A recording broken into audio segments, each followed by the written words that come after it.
Gente, queria meditar com vocês, mas eu queria começar de uma forma diferente hoje. Aliás, nos dias de hoje, isso é um desafio enorme. Salvo as crianças que estão aqui, que é compreensível, algumas manifestações involuntárias. Eu queria desafiar vocês, para começar, e isso tem tudo a ver com o que eu quero falar com vocês essa noite, pedir para que vocês fiquem em silêncio. Eu sei, é difícil. Mas é um breve tempo, muito breve. Mas eu vou pedir que a igreja se cale. Todos que estão aqui, se cale por alguns segundos. E então a gente vai dar início àquilo que Deus quer falar conosco. Amém? No 1, 2 e 3.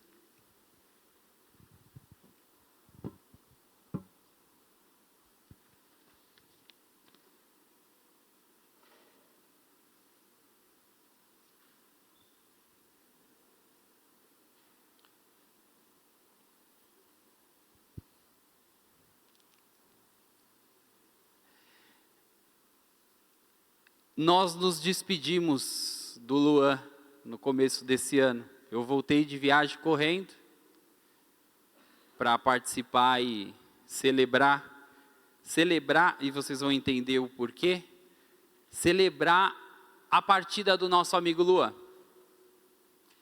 Ele lutou, combateu o bom combate, foi inclusive essa palavra que eu usei lá, quem esteve lá viu. O Luan combateu o bom combate, ele guardou a fé, ele foi um guerreiro de Deus. Mas sabe o que eu percebi? E eu venho percebendo, às vezes a gente usava aquela frase assim, nossa, isso aqui está tão quieto, está parecendo um velório. Isso hoje já é ultrapassado. Não se conseguem mais ficar quieto. Eu ando reparando, e inclusive na reunião de oração eu reparei quando eu estive, aqui só prestando conta da minha ausência, a Michelle ela fez uma cirurgia, e eu precisei ficar como cuidador, né? Ajudando ela nesse tempo de recuperação. Já está melhor, graças a Deus, e em breve ela estará conosco. Está nos assistindo, inclusive. Eu andei reparando na oração, nem no momento de oração o pessoal consegue se concentrar. Estamos vivendo em uma era complicadíssima. E às vezes a pastora Sandra até brinca, né? Que daqui para frente é só para trás. Só ladeira abaixo. Por quê, gente? Eu queria que vocês entendessem que nós vivemos, e você deve ter já ouvido falar dessa palavra, nós vivemos uma era dopaminérgica. Muito provavelmente você já deve ter falado sobre esse neurotransmissor chamado dopamina. Não vou falar sobre isso, eu não sou nenhum neurocientista, nenhum psicólogo, mas com o pouco que nós conhecemos sobre isso, dá para a gente entender o mundo que nós estamos entrando. Principalmente os jovens. Nós estamos numa era que nós precisamos nos adequar a um mundo que nós mesmos desconhecemos. Há para nós um desafio tão grande de uma era tão oculta, tão obscura ainda, que fica difícil discernir para que caminho nós vamos. Há tempos em que falam que comer determinada coisa faz mal. Essas mesmas coisas hoje estão falando que faz bem. Que temos que tomar água desenfreado. Já ouvi alguns vídeos falando que, olha, tem que tomar bastante água, mas vai com calma. Nós não estamos sabendo nem para onde ir. É tanta informação, é tanto engenheiro de obra pronta, tanto especialista em tudo, que você já não sabe mais nem quem ouve, nem o que faz. E isso, infelizmente, não é diferente na igreja. Nós estamos vivendo um tempo em que há muitos coaches da fé. Essa é a palavra que mais se ouve por aí quando o termo é crítica ao Evangelho. O que eu queria pensar com vocês hoje tem a ver com essa questão de vivermos dopaminérgicos. Por quê? Por que eu falei que daqui para frente só para trás? Porque assim, gente, por mais que você não concorde, você vai ter que se adequar. Essa é a nova geração. E a tendência é essa. Nós estamos aí com a inteligência artificial e nós não sabemos ainda o que ela é capaz. Aliás, uma ressalva aqui, eu não sou também nenhum cientista político, mas tomem cuidado com o que você transmite esse ano. Estamos num ano muito importante, numa era presidencial. Devemos escolher com sabedoria, cuidado com o que você vê, porque hoje é totalmente possível usar a imagem do pastor Davis, falando um monte de abobrinha, e você não vai nem imaginar que não é ele, que é a inteligência artificial. Tomem cuidado com o que você anda vendo e crendo, porque o meu medo é que nós estamos cumprindo aquilo que está escrito. Por não conhecer as Escrituras, muitos estão sendo enganados. Gente, tem coisa ridícula que até a Angelina, minha filha mais velha, discerne. E a gente defende como verdade. Frases de caminhão. Que a gente... Uma vez eu estava no G100, foi engraçado isso, eu me lembro faz muito tempo. Quando eu era líder de G100, teve um amigo que ele chegou e falou assim, pastor, acho que ele fixou na mente dele uma frase de caminhão, né? E no meio da célula, eu era o líder da célula, e no meio da célula, ele pegou e soltou essa frase. Ele estava falando, aí ele foi e soltou essa frase, e ainda para chancelar o que ele falou, não é, Lúcio? Eu falei, cara, eu não me lembro agora da referência, mas continua seu raciocínio. Não tinha nada a ver com a Bíblia, nada a ver. A gente está replicando e reproduzindo coisas que nós desconhecemos, porque nós concordamos. Mas vamos entender aqui o porquê que eu estou começando assim. Nós estamos falando aqui nesse mês sobre a missão que nós temos. A palavra de Deus diz lá em Salmo 145 que uma geração vai...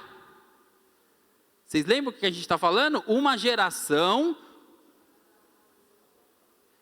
os seus feitos e a grandiosidade do nosso Senhor. Essa é uma palavra direcional, ainda mais nos dias de hoje. O que você tem transmitido para os seus amigos, para os seus filhos? O que você está replicando na sua faculdade?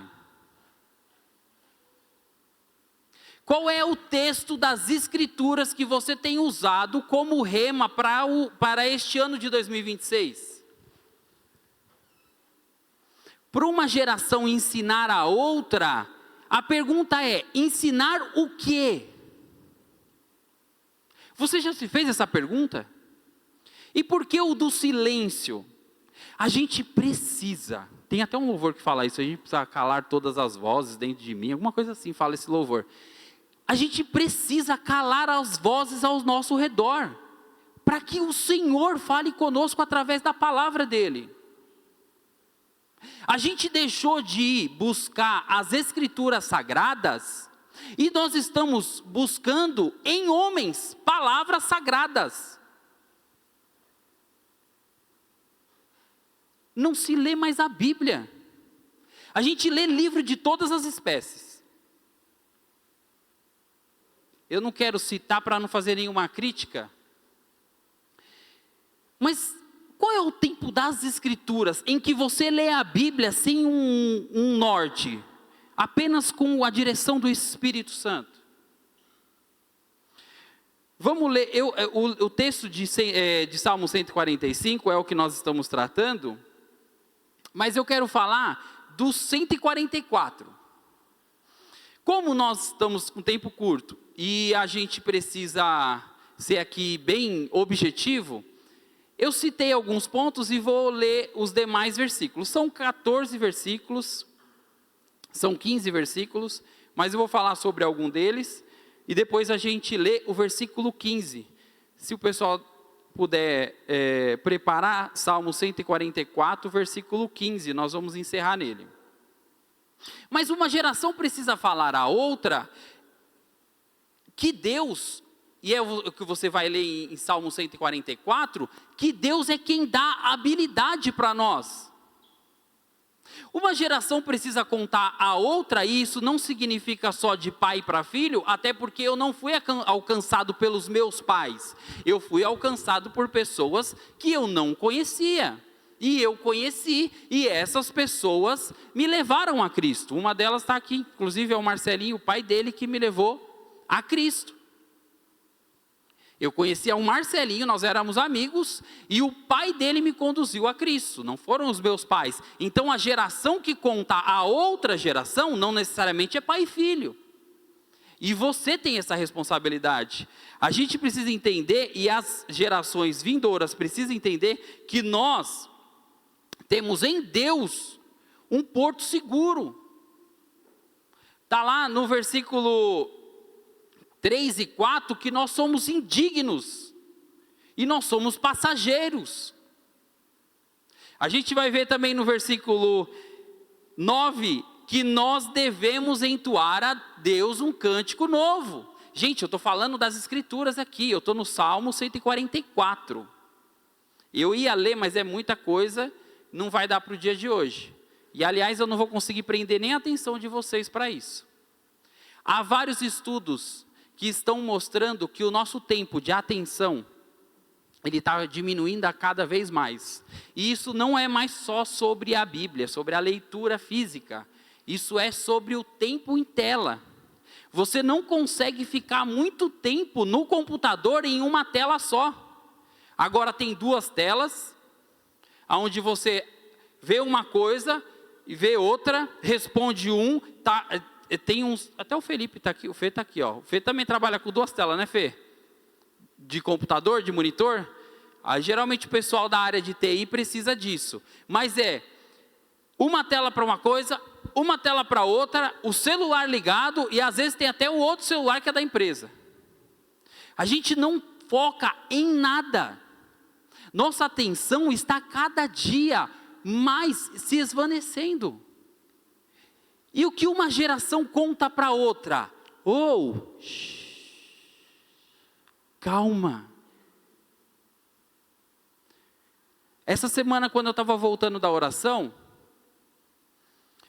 eu estava lá, ouvindo o louvor, subi na rua da minha casa, chovendo, eu correndo para chegar logo em casa.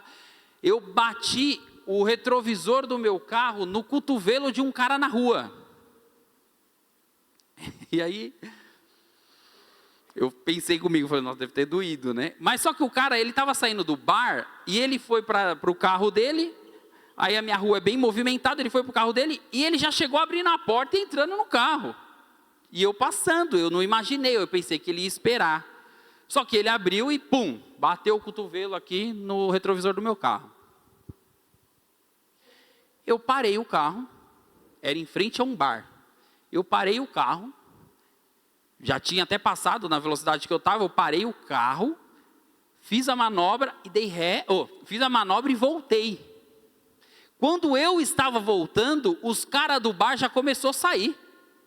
Falei, pronto, já vamos socar. O cara bate e ainda quer vir falar. E eu desci com os vidrão fechados, né? O Júnior colocou esse filme no meu carro que não dá para me enxergar. E eu descendo com aquele carro preto todo filmado. Os caras já saindo do bar, já, né, na rua da minha casa. Quando eu parei, eu desci o vidro assim, o cara olhou para minha cara, eu falei assim, amigo, me perdoa, você se machucou? O bar ficou em transe. Ficaram todo mundo assim para mim. Só que não foi uma coisa, eu não fiz para ganhar voto, eu não fiz para ter boa reputação no meu bairro. Foi espontâneo. Eu falei, meu, deve ter doído. Eu senti em mim, eu falei, meu, bateu no retrovisor, no cotovelo do cara. O cara veio até mim, ele falou assim, ele não tinha nem sentido nada, porque eu vi que ele nem se mexeu. Ele nem se mexeu. Mas na hora que eu falei, ele, não, pegou aqui e tal, mas não, tá tudo bem. Mas deixa eu te falar uma coisa, obrigado por você ter voltado. Aí eu peguei e falei assim, não, amigo. Ele falou, aconteceu alguma coisa com o seu carro? Eu falei, eu nem o vi. Eu nem sei se zoou o meu retrovisor, estou preocupado com o seu cotovelo. Aí ele pegou e falou, muito obrigado, não aconteceu nada. Deu a mão para mim e falou, vai em paz. Eu falei, amém, Deus te abençoe. Fui embora.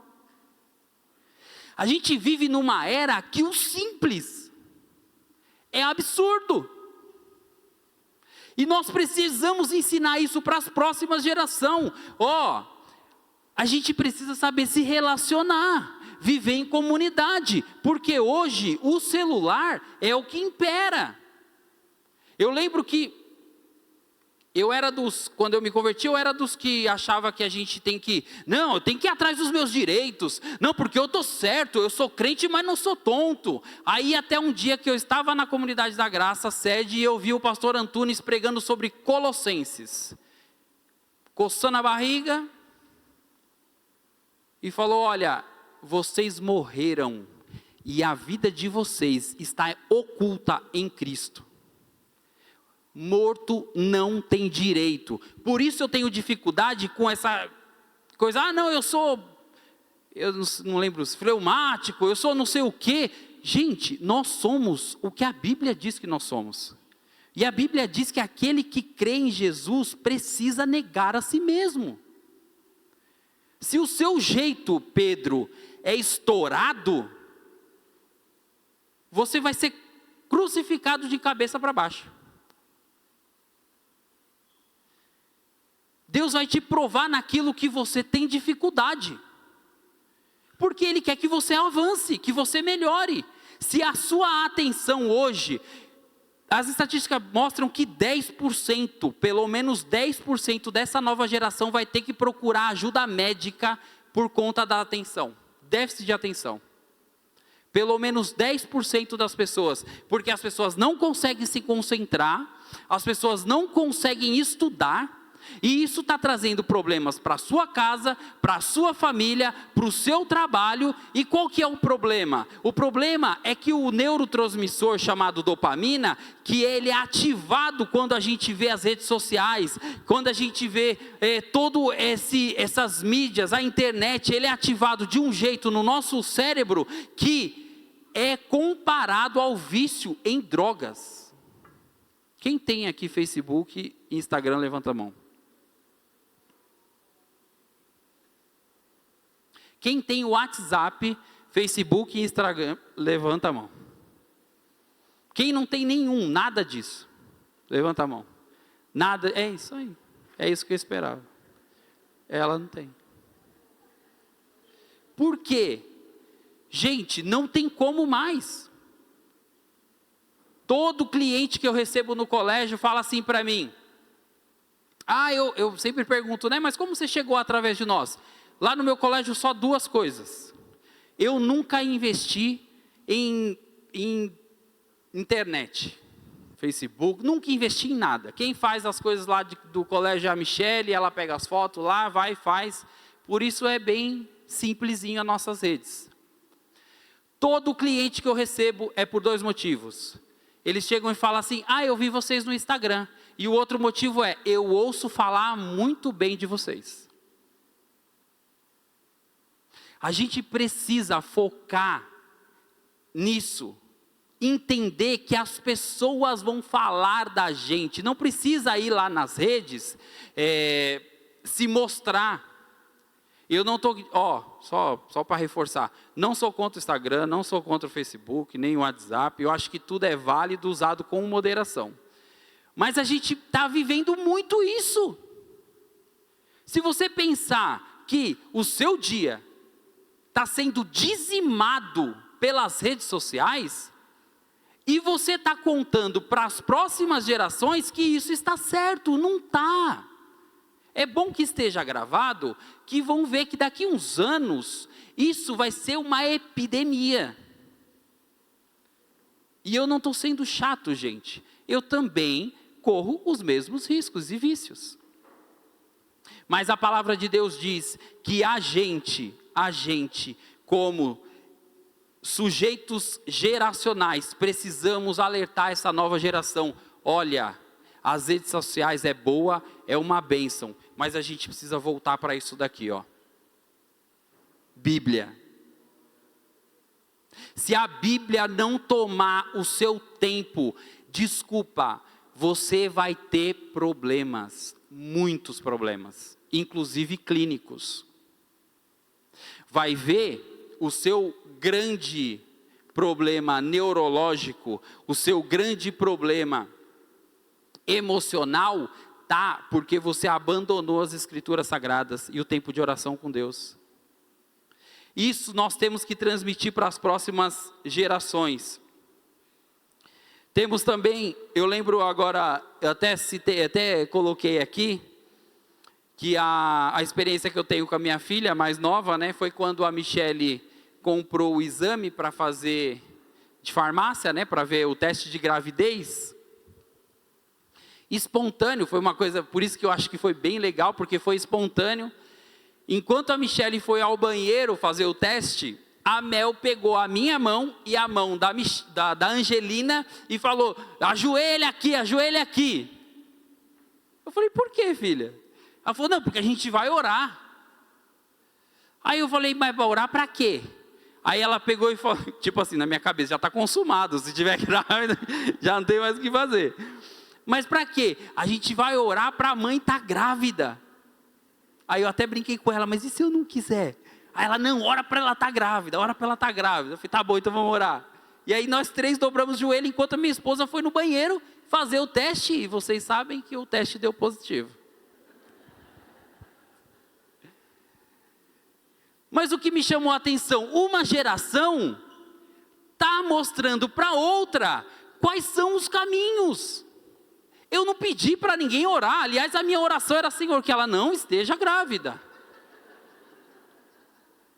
Só que a gente precisa entender que Deus tem o controle de tudo, e foi isso que a Melina me ensinou aquele dia. Pai, calma, calma, cala as vozes dentro de você, pai.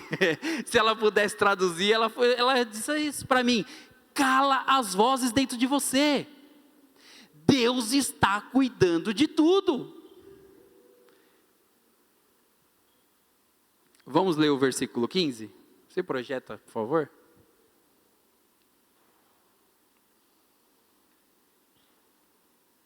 Antes do versículo 15 está escrito também que Deus prosperará todos aqueles que são obedientes a Ele. A palavra de Deus diz que Deus vai abençoar a obra das nossas mãos. E você vai ser próspero, não pela sua habilidade, mas porque Deus é com você. A palavra de Deus diz que José, ele era um bom administrador, e que Deus estava com ele. E ele prosperava em tudo o que ele fazia. Mas se a gente se atentar a isso que está escrito, bem-aventurado o povo, assim será. Você está no versículo 15 mesmo?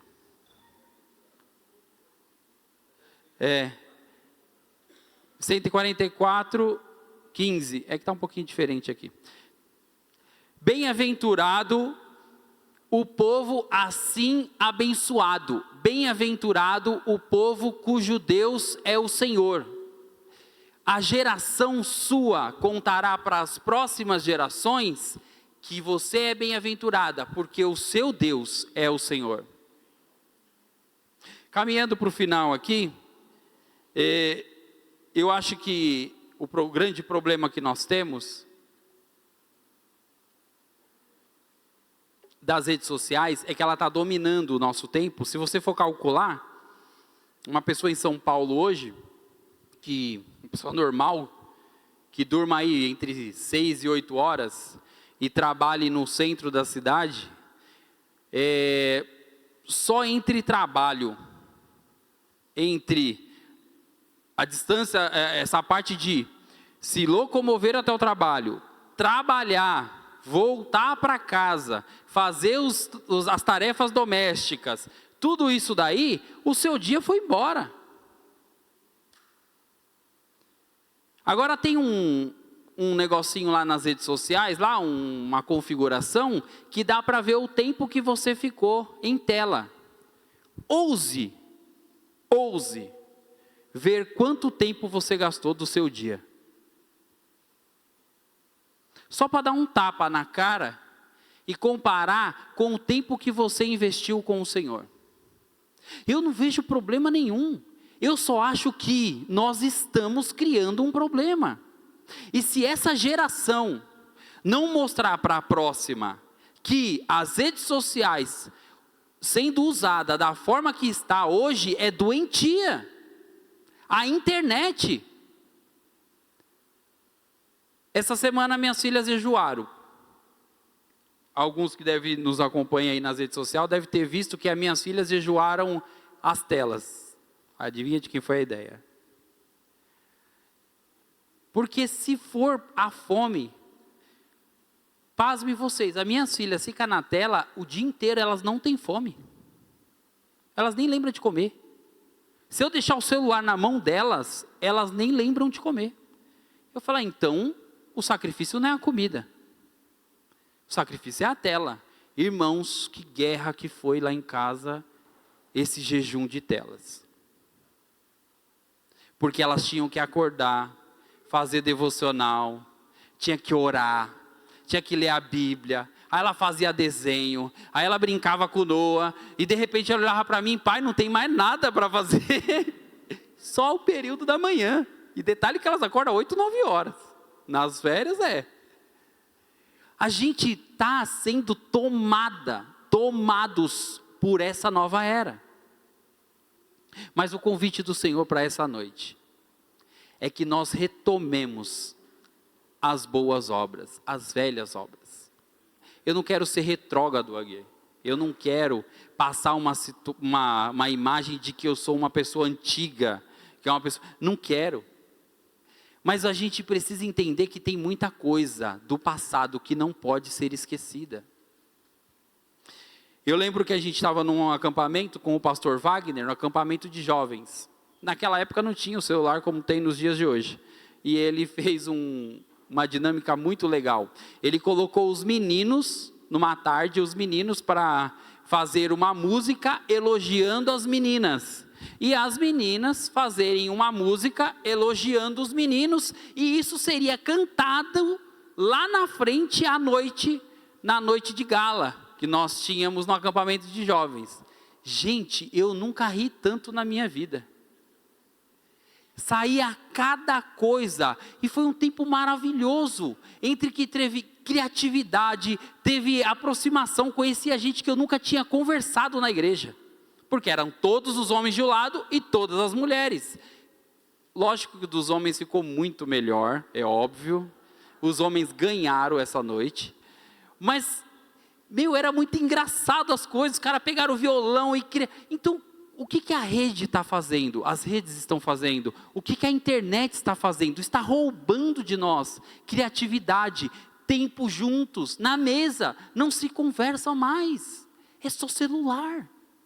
Ah, mas é porque eu preciso responder um negócio do meu trabalho. Eu sei, eu também preciso. É difícil para mim também. Aliás, eu também tenho essa tentação. E na minha casa, como eu já comentei com vocês, é muito difícil.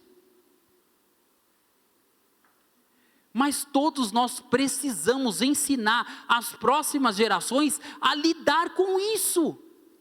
Por quê? Está desenfreado. E eu vou falar uma coisa para vocês. E não é profecia não, é estatística.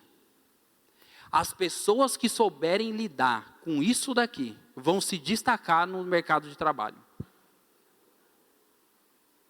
As pessoas, eu vou te falar, lá no meu colégio, se tem uma coisa que eu não tenho, é critério técnico.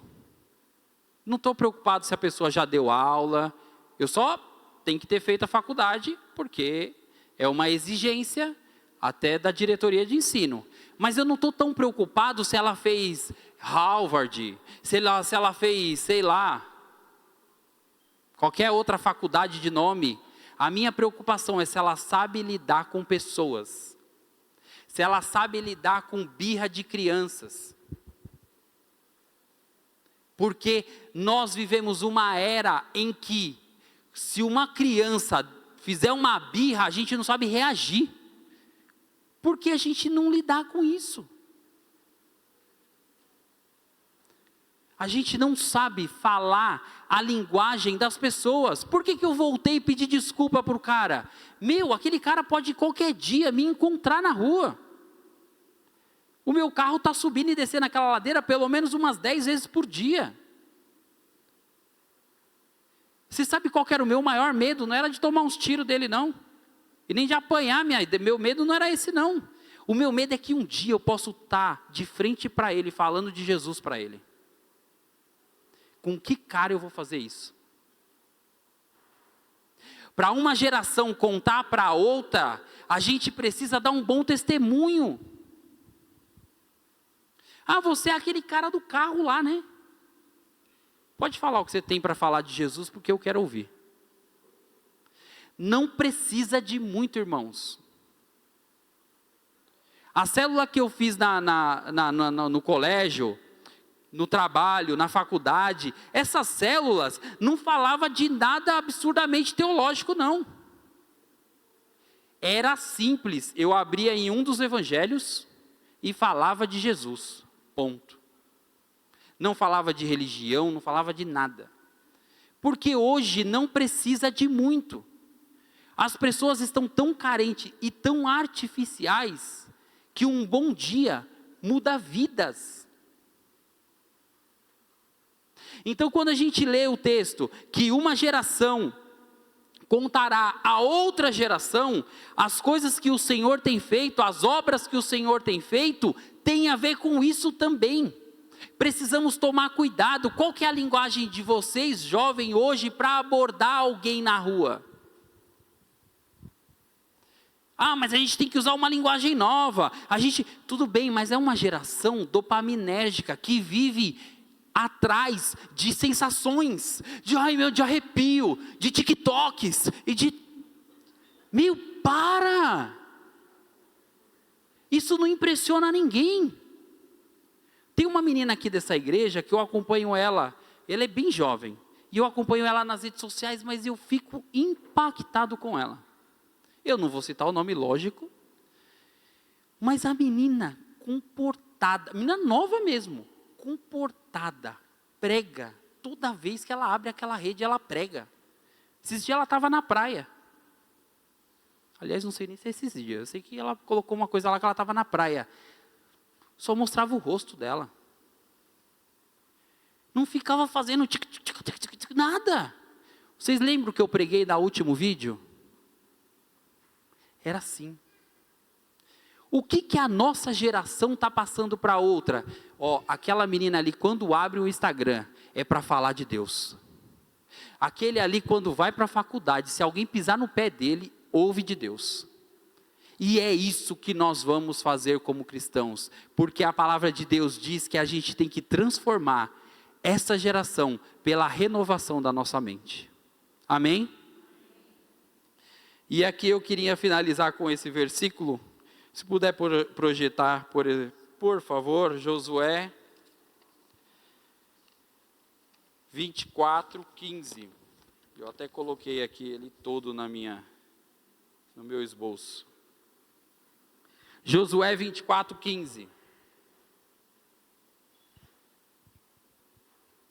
Agora eu tenho um convite para fazer para você. E é o convite que foi feito há milhares de anos atrás. Você que está me ouvindo, nessa nova geração e da geração vindoura, existe um convite que é a palavra de Deus, e olha que é arcaico, hein? É antigo, mas é um convite que a gente tem que se fazer todos os dias. É esse convite que eu faço para a minha família, é esse convite que eu faço para as pessoas que eu encontro, que eu evangelizo. Hoje mesmo eu chamei o pedreiro que trabalha comigo lá no colégio para vir de novo aqui no culto. De novo ele falou que não. Ele está acho que mais de um ano me enrolando. Só que ele falou para mim assim hoje, eu tenho escrito aqui, ele falou, esse ano eu pago a minha promessa. O nosso trabalho é esse, anunciar e trazer. Vamos ler juntos? Se, porém, não agrada a vocês servir ao Senhor. Escolham hoje a quem vocês vão servir, se aos deuses a quem os seus antepassados serviram, além do Eufrates, ou em cuja terra vocês estão vivendo. Porém, amém? É isso, que Deus abençoe vocês, em nome de Jesus.